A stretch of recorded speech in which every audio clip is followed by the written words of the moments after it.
आज 3 जनवरी सावित्रीबाई फुले की जयंती। आज उनके महान कार्य और उनके विचारों को अभिवादन कर इस वीडियो की शुरुआत करते हैं।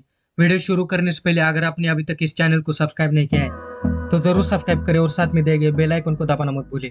इसी के साथ नए वाले चैनल को भी जरूर सब्सक्राइब करें। ज्वाइन बटन के जरिए चैनल के सदस्य जरूर बने। इंस्टाग्राम पर जरूर फॉलो करें। तो 19वीं सदी के दौर में भारतीय महिलाओं की स्थिति बड़ी ही दयनीय थी। जहां एक और महिलाएं पुरुषवादी वर्चस्व की मार झेल रही थी, तो दूसरी ओर समाज की रूढ़िवादी सोच के कारण तरह तरह की यातनाएं व अत्याचार सहने को विवश थी। हालात इतने बदतर थे कि घर की देहरी लांघ कर महिलाओं के लिए सिर से घूंघट उठाकर बात करना भी आसान नहीं था। लंबे समय तक दोहरी मार से घायल हो चुकी महिलाओं का आत्मगौरव और स्वाभिमान पूरी तरह से ध्वस्त हो चुका था। समाज के द्वारा उनके साथ किए जा रहे गलत बर्ताव को वे अपनी किस्मत मान चुकी थी। इन विषम हालातों में दलित महिलाएं तो अस्पृश्यता के कारण नरक का जीवन भुगत रही थी। ऐसे विकट समय में सावित्रीबाई फुले ने समाज सुधारक बनकर महिलाओं को सामाजिक शोषण से मुक्त करने व उनके समान शिक्षा व अवसरों के लिए पुरजोर प्रयास किया।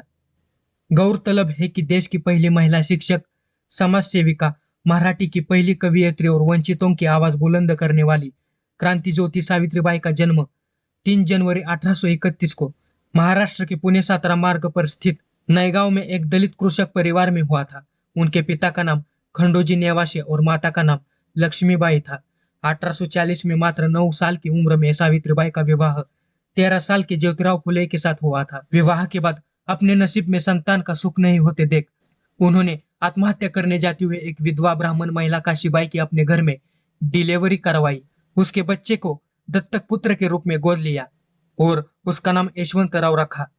बाद में उन्होंने यशवंतराव को पाल पोस कर व पढ़ाई लिखाकर डॉक्टर बनाया। सावित्रीबाई फुले और उनके पति ज्योतिराव फुले ने वर्ष 1848 में मात्र 9 विद्यार्थियों को लेकर एक स्कूल की शुरुआत की। ज्योतिराव फुले ने अपनी पत्नी को घर पर ही पढ़ाया और एक शिक्षिका के तौर पर शिक्षित किया। बाद में उनके मित्र सखाराम यशवंत परांजपे और केशव शिवराम भावलकर ने उनकी शिक्षा की जिम्मेदारी संभाली। उन्होंने महिला शिक्षा और दलित उत्थान को लेकर अपने पति ज्योतिराव के साथ मिलकर छुआछूत, बाल विवाह, सती प्रथा को रोकने व विधवा पुनर्विवाह को प्रारंभ करने की दिशा में कई उल्लेखनीय कार्य किए। ज्योतिराव फुले ने 28 जनवरी 1853 को गर्भवती बलात्कार पीड़ितों के लिए बाल हत्या प्रतिबंध गृह और 24 सितंबर 1873 को सत्यशोधक समाज की स्थापना की।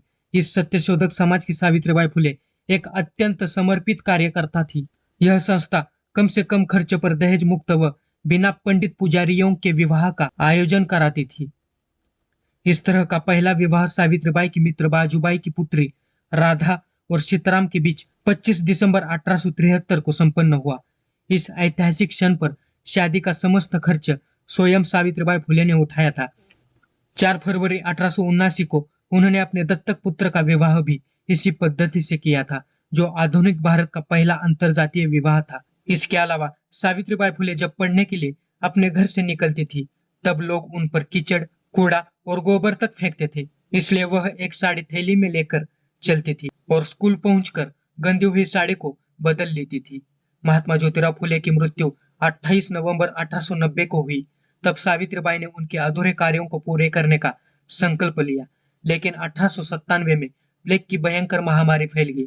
पुणे के कई लोग रोज इस बीमारी से मरने लगे।